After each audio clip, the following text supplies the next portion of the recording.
CBN की प्रस्तुति और आप देख रहे हैं एक नई जिंदगी।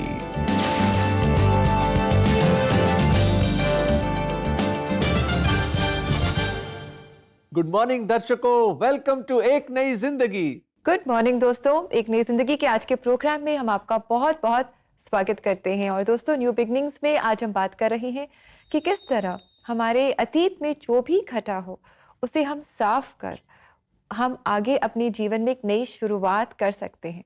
मतलब पुटिंग द पास्ट बिहाइंड, कि जो बीत गया है वो पीछे हटके और जो भी कुछ हुआ है और हम आगे की ओर जाएं, आगे की ओर बढ़ें और एक नई शुरुआत आपके जीवन में हो, एक नया आगाज हो आपके लाइफ में। There will be a new dawn in your life, a new sunrise in your life, कि एक बार फिर एक उम्मीद के साथ आप आगे बढ़ें। But when we put behind our past, जब हम उसे पीछे रखते हैं तो हम उसे रिजॉल्व करते हैं, हम उसे सुलझाते हैं, we clean it up and then we leave it behind and we move forward. बिल्कुल। और दर्शकों, आपके मन में भी कुछ आ रहा होगा कि शायद ये चीजें हैं मेरे मन में जो मैंने दिल के किसी कोने में छुपा के रखी है। आज है समय कि आप उन खिड़कियों को खोलें, मन की खिड़कियों को खोलकर, और अपनी जुबान से अंगीकार करके उन सब चीजों को सेटल कर लो, जो भी कोई हो और एक नई शुरुआत आपके जीवन में हो। जी हाँ दोस्तों, और हम इसी के बारे में आज बात कर रहे हैं। और अब समय है कि हम देखें कि पहचान कौन में क्या सवाल आज आपके लिए पेश होने जा रहा है।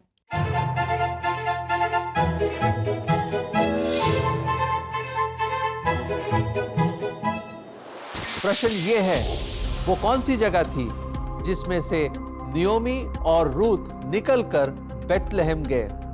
आपके ऑप्शंस हैं यरीहो, कफरनहूम, मोआब, सीरिया। तो दोस्तों, जल्दी से आप अपने सही जवाब हमारे साथ शेयर करें और CBN इंडिया के YouTube चैनल पर आप जा सकते हैं और आज के एपिसोड के कमेंट सेक्शन में अपनी जवाब आप हमारे साथ जरूर शेयर करें। तो जल्दी से दर्शकों जवाब लिखकर हमें भेजिए, हम वेट कर रहे हैं आपके जवाबों का। जी हाँ दोस्तों, और परमेश्वर हमारी मदद करता है कि हम ऐसा कर सकें।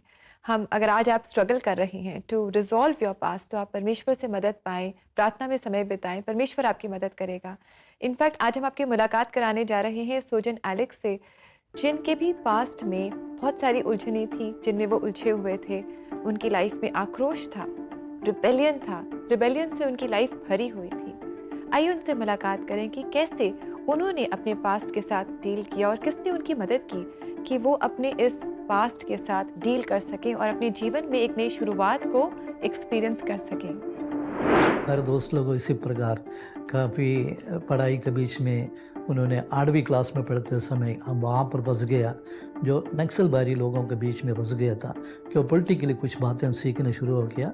उसी सीख में मुझे समझ गया था ज़िंदगी हमें आत्मिक तौर से बढ़ना तो एक छोड़ना पड़ेगा। बढ़ते विवादों से बचने के लिए सोजन ने सोचा कि उनके लिए उस जगह को छोड़ देना ही बेहतर होगा। उन्होंने दिल्ली में इंजीनियरिंग ज्वाइन की और नशे की लत में पड़ गए। मैं हॉस्टल में रहते समय लास्ट ईयर हो गया, एग्ज़ाम का टाइम हो गया, लेकिन मैं तो पढ़ाई में तो इतना ध्यान नहीं था, क्योंकि मैं तो गांजे के पीछे चला गया, शराब के पीछे चला गया। लेकिन हम लोग वहाँ पर सिर्फ 7 मलयाली लोग थे। उनको मिलने के लिए अचानक एक पास्टर आ गया, लेकिन मुझे देखते ही कुछ अजीब से लगा, क्योंकि 3 साल के बाद हमारे इंस्टीट्यूशन में एक पादरी आ रहा है। तो मैंने बहुत रेस्पेक्ट किया। उस रेस्पेक्ट के पीछे उन्होंने लगातार आने शुरू हो गया, लेकिन कुछ बात उसने बाइबल से बोलना शुरू हो गया था। मुझे थोड़ा गुस्सा आ गया। मैंने उनको मेरा बेल्ट उठा के मारने के लिए कोशिश किया, लेकिन उसने मुस्कुराते रहा। सोजन पास्टर की प्रतिक्रिया से चकित हुए और उनकी बातों पर ध्यान देने के लिए प्रेरित हुए। पादरी साहब ने मुझे सिखाता रहा, तो मुझे एक वचन ऐसा टेस्ट लग गया था, अपने वस्त्र को नहीं धो ले तब तक तुम बुरी आत्मा चले जाएगा। अपने वस्त्र को धो लो। उसका विवरण पादरी साहब से मुझे मिल गया। हमारा हृदय का वस्त्र धोने के लिए एक ही व्यक्ति है, प्रभु यीशु मसीह है। प्रभु के प्रेम को समझकर सोजन ने अपना जीवन उन्हें समर्पित कर दिया और अपनी पुरानी जीवन शैली को पीछे छोड़ने का फैसला किया।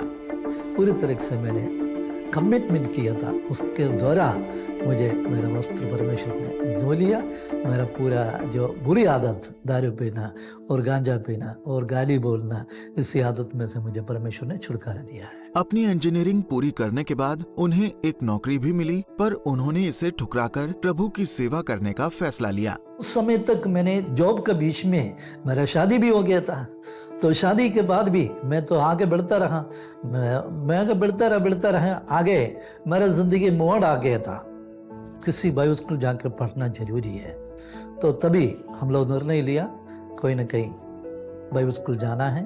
बाइबल स्कूल हम लोग चला गया पंजाब में, साधु सुंदर सिमल बाइबल स्कूल में। मुझे कुछ वहाँ को कुछ पढ़ने के लिए मुझे मौका मिल गया। भारत के उत्तरी भाग में सेवा के दौरान सोजन को सतावत का भी सामना करना पड़ा, लेकिन वो कभी भी प्रभु की सेवा करने से पीछे नहीं हटे। मुझे कई बार बिहार जाना पड़ता है, यूपी जाना पड़ता है, कानपुर, तो पंजाब जाना पड़ता है, जम्मू कश्मीर भी जाना पड़ता है। कई जगह पर परमेश्वर का सेवा के लिए आगे बढ़ते जा रहा है। इस समय मैं अभी यहाँ पर हूँ, हैदराबाद में हूँ। आज सोजन एलेक्स अपने जीवन में मिले दूसरे मौके और एक नई शुरुआत के लिए प्रभु के आभारी हैं। मैं खुदा का शुक्रगुजार करता हूँ, क्योंकि मेरे बीती हुई जिंदगी में उनके साथ जिंदगी बिता रहे, तो हो सकता है मैं भी कोई कैदी होकर कहीं न कहीं, अगर न तो पागल होकर कहीं कहीं हो सकते थे, लेकिन प्रभु ने मुझे बचा लिया। इसलिए उस प्रभु के लिए भी आगे बढ़ेगा, प्रभु का सेवा करते रहेंगे। मैं परमेश्वर का धन्यवाद करता हूँ, मुझे परमेश्वर ने बचा लिया, अच्छा रास्ता दिखाया, दूसरे को भी अच्छा रास्ता दिखाने के लिए परमेश्वर ने मुझे इस्तेमाल किया। परमेश्वर ने मुझे आशीष भी दिया। आनंदकाल की ज़िंदगी भी के लिए परमेश्वर ने रास्ता खोल कर रखा है, उसी रास्ते में मैं आगे ही बढ़ेगा। बहुत अच्छा लगा सोजन एलेक्स जी से मुलाकात करके, और कितने अच्छे से उन्होंने अपनी कहानी हमारे साथ शेयर की, और what a past he had and how God worked in his life, and look at the present and the future that God has prepared for him. जी, हमारी यही प्रार्थना है दोस्तों कि आज आप अपने पास्ट में जो कुछ भी घटा हो उसे आप रिजॉल्व कर पाएंगे और अपने जीवन में आगे बढ़ेंगे, and you will enjoy this new beginning in your life. बिल्कुल सही रेबेका। एक और शख्स था बाइबल में, बड़ी जबरदस्त, बड़ा खूबसूरत एक लेटर है। अगर आपको लेटर्स पढ़ना का शौक है, एंड दर्शकों अगर आप लेटर्स पढ़ना चाहते हैं, तो एक बहुत छोटी सी खूबसूरत किताब है नए नियम में, उसका नाम है फिलेमोन। आप प्लीज उसको पढ़िए। उसमें एक बड़ी खूबसूरत एक छोटा सा लेटर पौलुस ने लिखा था। फिलेमोन एक चर्च का एल्डर था, बहुत अच्छा शख्स था, धर्मी इंसान, प्रभु की सेवा करता था। उसका पूरा परिवार सेवकाई में लगा हुआ था, चर्च लगता था उनके घर में, और ऐसे शख्स को और पौलुस से बड़ा प्यार करता था, और पौलुस उससे भी बहुत प्यार करते थे। और एक सिंपल सा, एक छोटा सा, बड़ा लविंग लेटर लिखता है पौलुस उसको। और किसके लिए लिखता है? क्योंकि एक शख्स था जो भाग गया वहां से। उसका नाम था, गुलाम था, वो नौकर था, और उसका नाम था ओनेसिमस। और वो पहुंचता है, रोम पहुंच जाता है भागते भागते, और वहां किससे मुठभेड़ होती है? पौलुस से। और सुसमाचार सुनता है वो, और वहां उसकी जिंदगी बदल जाती है। और वो इतनी सेवा करता है पौलुस की, इतनी सेवा करता है, टर्न अबाउट हो जाती है उसकी लाइफ। क्या थी और क्या बन गई उसकी जिंदगी।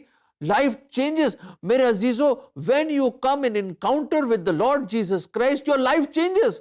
आप कोई भी क्यों ना हो, राजा हो या नौकर हो, ओनेसिमस की तरह, your life will be transformed. तब्दील कर देता है खुदा हमारी जिंदगी को। ओनेसिमस की जिंदगी बदली। और फिर पौलुस ने कहा, तू वापस जा, रेक्टिफाई कर, रेकनसाइल कर, मेल मिलाप कर अपने मालिक से, मैं चिट्ठी लिखूंगा। चला जाता चिट्ठी लेकर, और चिट्ठी में लिखा है, अगर ओनेसिमस ने कोई भी पैसा तुझे ओ करता है, मैं अपने जेब से उसको दूंगा। मैं ये प्रेम से तुझे भेज रहा हूं, क्योंकि मैं उससे प्रेम करता हूं। ये मेरा आत्मिक बेटा है, जो जब मैं बंदी था, उसने खुदावंद को ग्रहण किया और मेरी बड़ी सेवा करी है। फिलेमोन, तो उसको वापस ले ले।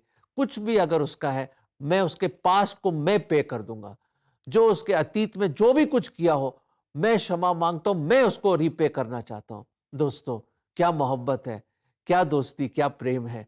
वैसे ही खुद प्रभु यीशु मसीह सलीब पर मारा गया, और हमारे गुनाहों और खताओं के लिए उसने वो महान कर्ज हमारे गुनाह का अपने लहू बहाकर चुकाया।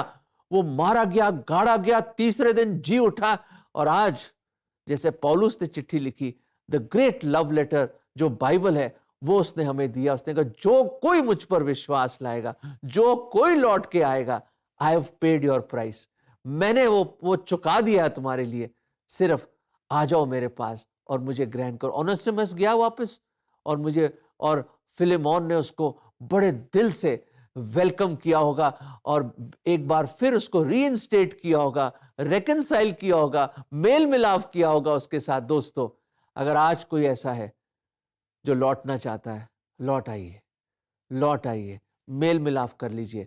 Keep the past behind you, reconcile कर लो, लोगों से मेल मिलाप कर लो और वो शांति और प्रेम से आप आगे बढ़ें। और ये वचन हम आपको देना चाहते हैं। सब उपदेशक 7:8, कार्य के आरंभ से उसका अंत उत्तम है, अहंकारी पुरुष की अपेक्षा धीरज रखने वाला पुरुष श्रेष्ठ है। दोस्तों, देखा खुदा के कलाम में क्या लिखा है? जो भी कुछ हुआ आपके पीछे, जो भी स्टार्ट आपने ली, गलत स्टार्ट लिया, जो भी कुछ आपके पास्ट में हुआ, अतीत में हुआ, कोई बात नहीं, एंड मैटर्स। कैसे आप जिंदगी को एंड करोगे? एक रेस में शुरुआत बेशक आपकी ठीक नहीं हुई, पर जो एंड है, रिजल्ट एंड में होता है। और हम उम्मीद करते हैं कि इस बार आप you will finish well in life. जो भी कुछ हुआ, गिरे हो या रेस में कुछ भी आपको परेशानी आई हो, जो भी गलत रास्ते में निकल गए हो, लौट आइए एक बार फिर and finish well for God.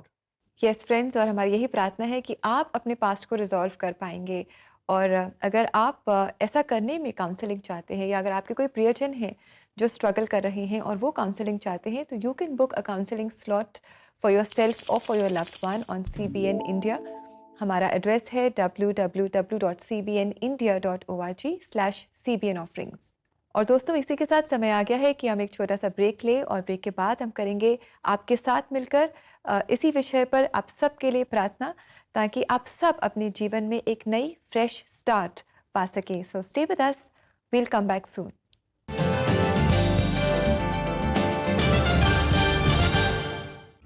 To book your counseling session now, follow these 3 easy steps. Step 1, go to cbnindia.org. Step 2, click on CBN offerings. And step 3, scroll up to book your counseling sessions.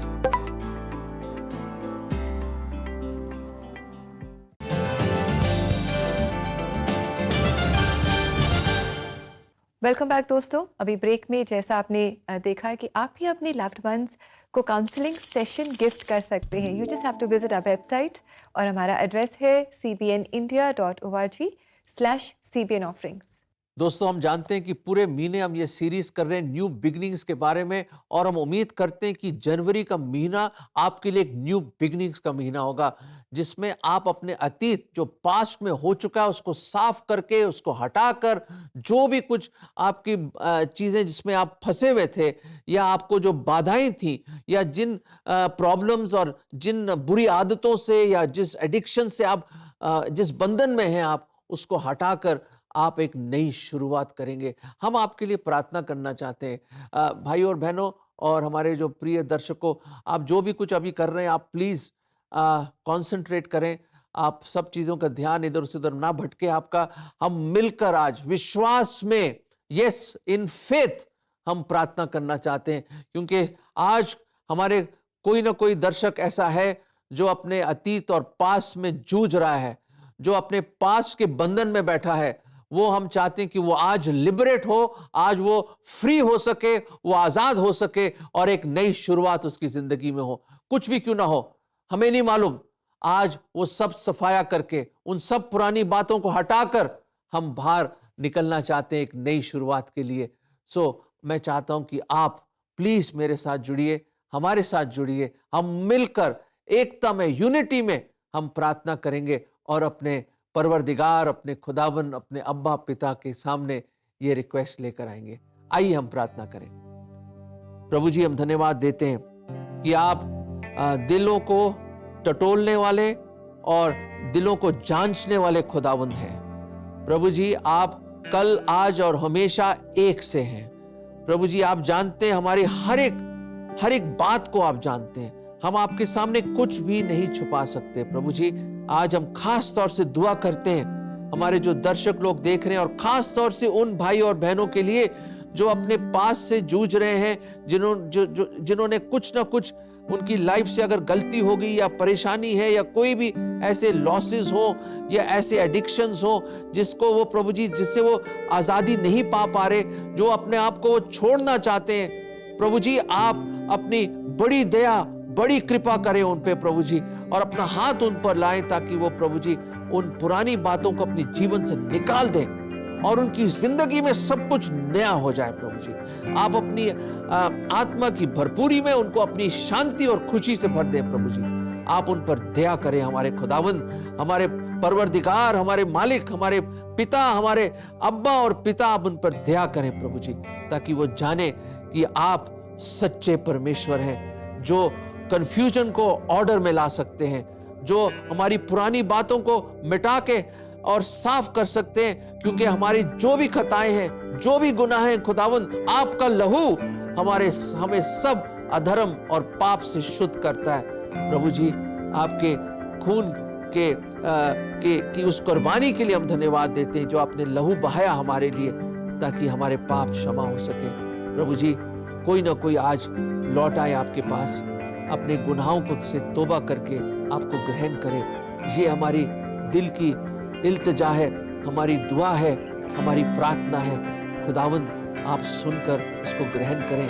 ये प्रार्थना प्रभु यीशु मसीह के नाम में मांगते हैं, आमीन आमीन। दर्शकों आज है वो समय, खुदा से अपना नाता जोड़ लो, पुरानी बातें भूल कर आगे बढ़ो और खुदावन को अपना जीवन दे दो। आइए दोस्तों, इस समय हम देखें आज के लिए परमेश्वर का जीवित वचन।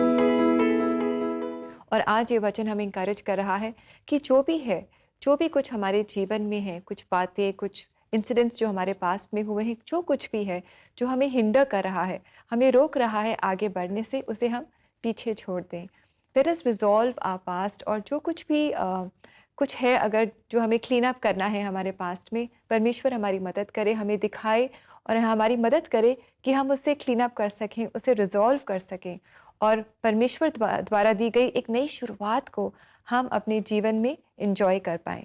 दोस्तों वक्त है एक छोटे से ब्रेक का, पर कहीं मत जाइए क्योंकि ब्रेक के बाद हम चलेंगे राजस्थान, जोधपुर।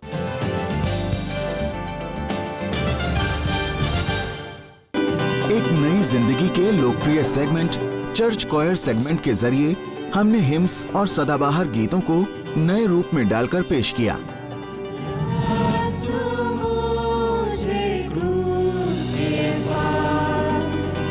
और जिसमें आप सबका सहयोग और प्यार मिला, जिसके लिए हम आप सबके आभारी हैं। इस बार चर्च कॉयर एंड कॉन्सर्ट में हम ला रहे हैं assembly of believers church Aliganj की कॉयर नवाबों के शहर लखनऊ से। मेरा संगीत है तू, मेरा हर गीत है तू, मेरे प्यारे मसीहा, मेरा मनमीत है। और साथ ही आपके चर्च के लिए ये एक सुनहरा अवसर है। अगर आपके चर्च की कॉयर भी जोश और जज्बे से भरपूर हुई तो हमें 9910401010 connect@india.org पर या www.cbnindia.org पर हमसे संपर्क करें। शायद जल्द ही आपकी कॉयर भी नेशनल टीवी पर आए।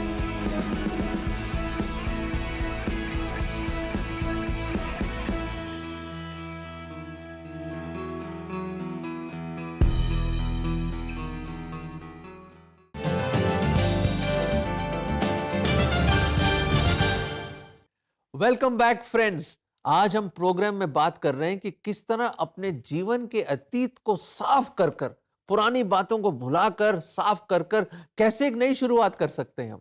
और आइए इस समय हम आपको ले चले राजस्थान जोधपुर। यहाँ हम सोमरविल CNI चर्च को विजिट करेंगे। इसके गौरवमय इतिहास के बारे में हम जानेंगे और ये भी जानेंगे कि कैसे परमेश्वर आज भी इनके बीच में बड़े बड़े कार्य कर रहा है और कैसे परमेश्वर के नाम की महिमा हो रही है इस कलीसिया के द्वारा। तो आइए राजस्थान चले और इस चर्च को हम विजिट करें। ये सोमरविल चर्च का बाहर का हिस्सा है। थोड़ा सा मैं इसके इतिहास की तरफ आपको लेकर चलूंगा। 1885 के अंदर जोधपुर के अंदर ये मिशनरी वर्क शुरू हुआ स्कॉटिश प्रेस्बिटेरियन के द्वारा, और जो मुख्य यहाँ पर मिशनरी का काम करने वाले थे वो डॉक्टर जेम्स सोमरविल थे, जिन्होंने अपने कार्य को यहाँ शुरू किया। चूंकि वो पेशे से डॉक्टर थे, इसलिए उन्होंने अपनी चिकित्सालय यहाँ पर खोली।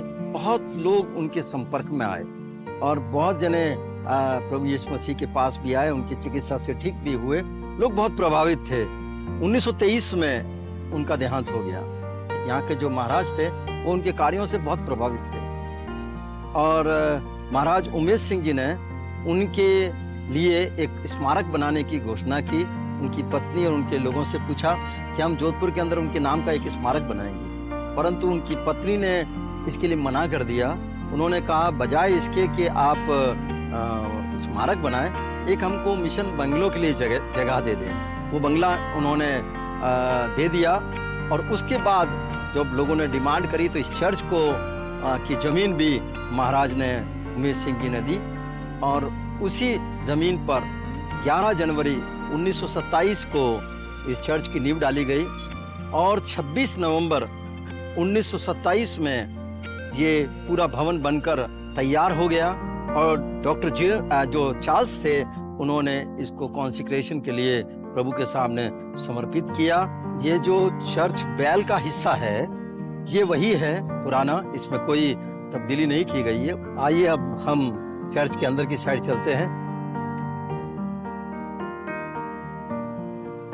ये जोधपुर के प्रसिद्ध पत्थर, छित्तर पत्थर का ये चर्च बना हुआ है। इसके अंदर कोई रिनोवेशन नहीं किया गया है। ऑल्टर के ऊपर जो पीतल का क्रॉस लगा हुआ है, ये भी उसी जमाने का है, और जो कांच के पीछे प्रिंटिंग है आप ऑल्टर पे देख रहे हैं, वो भी उसी जमाने का ही है यहाँ पर। इस चर्च के अंदर हालांकि अब जगह कम पड़ने लगी है क्योंकि कांग्रीगेशन बहुत बढ़ गई है, तो बाहर शेड लगाया गया है, लेकिन इसके मूल ढांचे के अंदर किसी भी प्रकार का परिवर्तन नहीं किया गया है। ये चर्च की जो सदस्य संख्या है लगभग अब 1600 है कम्युनिकेंट मेंबर, और इस चर्च में सारे लोग बहुत अच्छे हैं। आप जब भी जोधपुर आए तो इस चर्च में जरूर आए आराधना के लिए। बहुत सुंदर आराधना यहाँ पर होती है।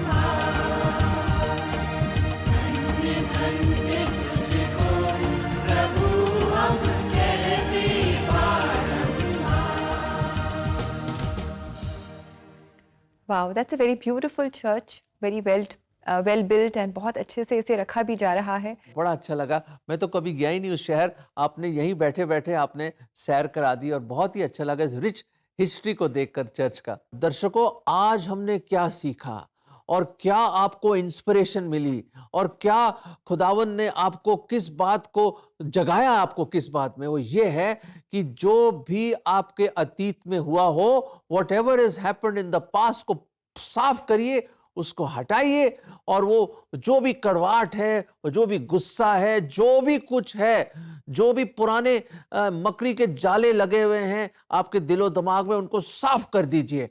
और हमने देखा भाई एलेक्स की जिंदगी में किस तरह वो बागी इंसान था, रिबेलियस था, कैसे उसकी लाइफ चेंज हुई। और हमने ये भी देखा ओनेसिमस पहुंच गया वापस फिलेमोन के पास पौलुस का लेटर लेकर, और कैसे जो भी कुछ किया उसकी जिंदगी में, पौलुस ने कहा प्यार मोहब्बत में उसको मेल कर लो, उसको रिसीव कर लो। आज है time to show the love.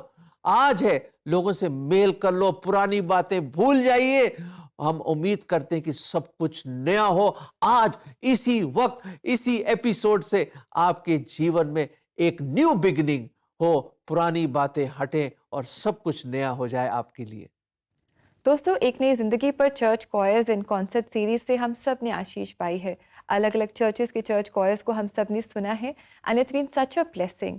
और अगर आपकी चर्च कॉयर भी एक नई जिंदगी पर आना चाहती है और अपने गीतों से हमें आशीषित करना चाहती है, तो आप हमसे संपर्क कर सकते हैं। और ऐसा करने के लिए आप हमारी वेबसाइट को विजिट कर सकते हैं।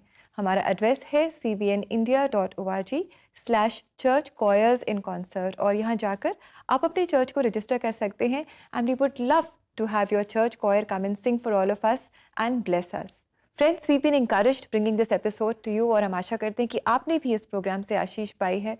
और अब समय है कि हम समरविल CNI चर्च choir से एक बहुत ही खूबसूरत गीत सुने और ये है आओ प्यारे सलीब। तो आइए दोस्तों, इस गीत को हम सुने और याद रखें कि किस तरह परमेश्वर का लहू हमें हमारे सब अधर्मों से साफ करता है, हमारे सब गुनाहों से साफ करता है। So we trust you will enjoy your new beginning and we'll see you again tomorrow. Until then, God bless you. God bless you.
छोड़ूंगा प्यार।